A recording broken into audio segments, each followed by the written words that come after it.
Greetings everyone. Let's begin with this question.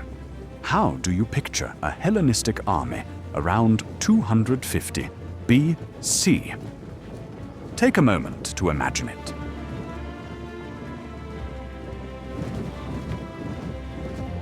If you thought of hoplites and phalanxes, mostly static warfare and little flexibility, you'd be partly right. I used to think the same way about Greek warfare, but there's more to the story. In today's video, we explore the formations and tactics of the Greek city-states and how to implement them in Rome to total war. We'll take a look at Macedon, Sparta, Epirus and Athens. So grab your wine and grapes and let's dive into Hellenistic warfare.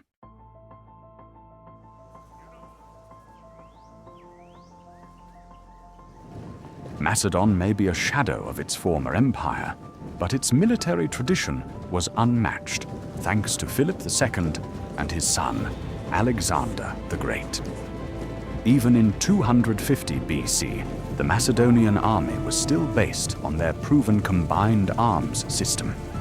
Why would you change a formation that carved out an empire? In the center stands a deep sarissa phalanx, nearly unbreakable from the front if properly protected. In front of the formation are skirmishers. Archers, slingers, and javelin men soften the enemy before the phalanx engages. On one flank, light infantry is supported by light cavalry. On the other flank, heavier infantry such as hoplites or thorax swordsmen fight alongside heavy cavalry. Behind the main line are reserves, 3 to 4 infantry units, ready to reinforce the center or exploit breakthroughs. This Macedonian formation emphasizes flexibility and combined arms. So, let's see the Macedonian phalanx in battle.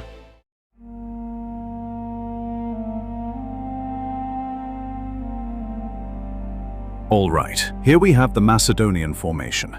I'm using a tactic called the oblique order, where one flank is deliberately stronger than the other. In this case, my right flank is the strong one. It consists of hoplites, thorax swordsmen, and a large force of heavy cavalry. On the left flank, I've placed militia hoplites and citizen cavalry. This side is meant to hold, not to win the battle. My goal with this tactic is to divide the enemy army and overwhelm one side before they can properly respond. In the center, I have my pikemen forming the core of the army, with archers positioned in front of them.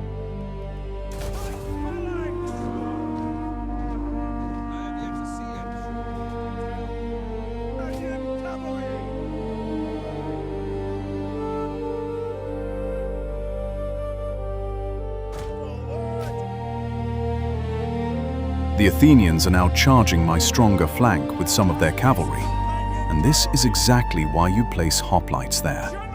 Hoplites are spear units, and they are extremely effective against cavalry. I'm opening the battle with a skirmish fight, and I'm going to try to win that exchange before committing my main line. The skirmish fight continues, and I slowly begin advancing my right flank. Once the Athenians take the bait and fully commit to that side, I'll move my pikemen forward. The Athenians attempt to attack my skirmishers, but I notice it in time and pull them back safely.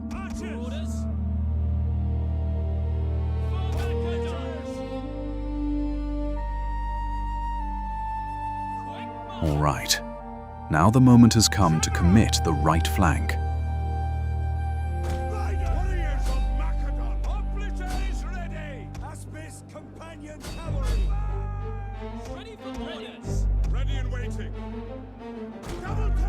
As you can see, the battlefield is becoming messy, but the Athenian army is losing its formation completely. My left flank is holding, just as intended, with the units I assigned to delay the enemy. And now, with every Athenian unit pinned in combat, I send in my cavalry from behind. The classic hammer and anvil.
Sparta, by 250 BC, was no longer the dominant power it once was, but it remained heavily infantry-based. The Spartan army centered around a deep hoplite phalanx, tight, disciplined ranks forming a shield wall and spear line designed to push forward head-on. Sparta had limited cavalry and light troops. If there is one clear weakness, it is their cavalry, often outclassed by other Greek factions. However, they compensate with extremely strong infantry. Spartan warfare was not about flexibility. It was static and straightforward. They excelled at defense and holding ground. Although Sparta later adopted pikemen around 220 BC through reforms, the focus here remains on their traditional hoplite corps. Victory with Sparta depends on discipline, formation integrity, and controlled frontal engagements. So let's see how they hold up in battle against Macedon.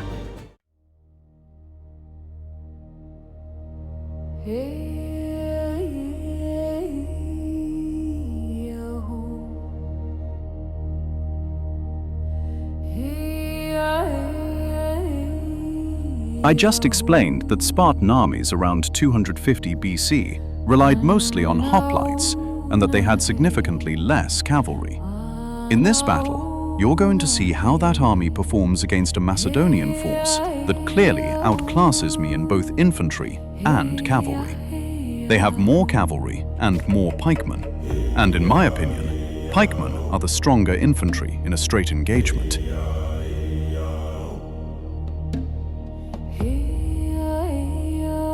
For beginners, I would honestly recommend never taking a fight like this, where you are this heavily outmatched.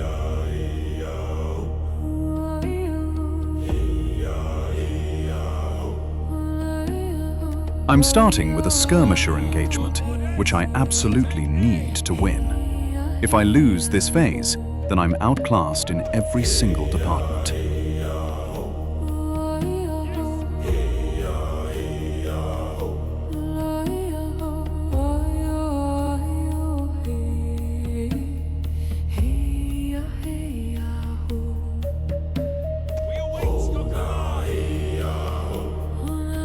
The Macedonian army makes the first real move. They know they have the advantage, so they charge my line.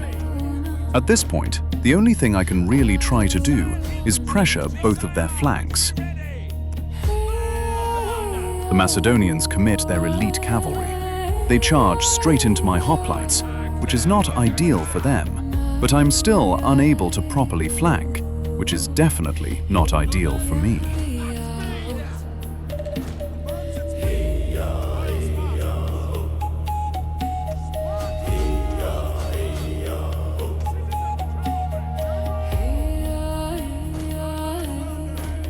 Here I attempt a hammer and anvil on their pikemen, because those pike units are melting my front line like snow in the sun.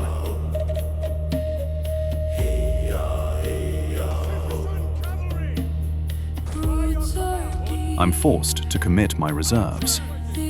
My first line is starting to break, and that turns this battle into a ticking time bomb. If that same line collapses again, there's nothing left to stabilize the fight, and I lose.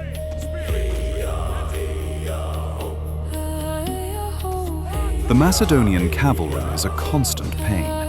They keep applying pressure on my flanks and never give me breathing room.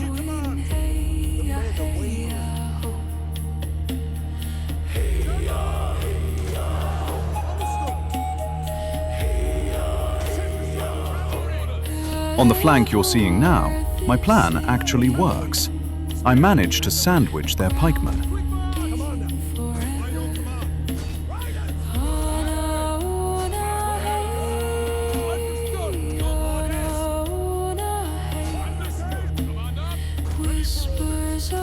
As you can see, the Macedonian army breaks through my center.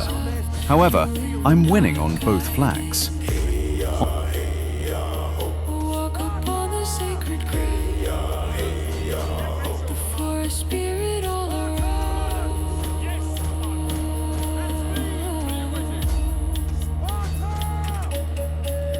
Honestly, at this point, I truly believed Macedon was going to win. But in Rome too, Spartan units have incredibly high morale. Suddenly, the Macedonian center starts to collapse. Several of their units begin to rout, and once that happens, the flanks follow.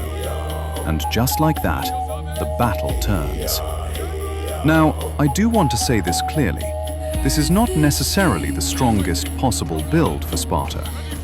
If you really want to optimize, using pikemen would probably give you a stronger front line and a better matchup against Macedon's phalanx. A more mixed Hellenistic style army would be more competitive. But for this battle, I wanted to stay closer to the traditional Spartan hoplite corps. And, as you've seen, even then, they can still pull off a victory.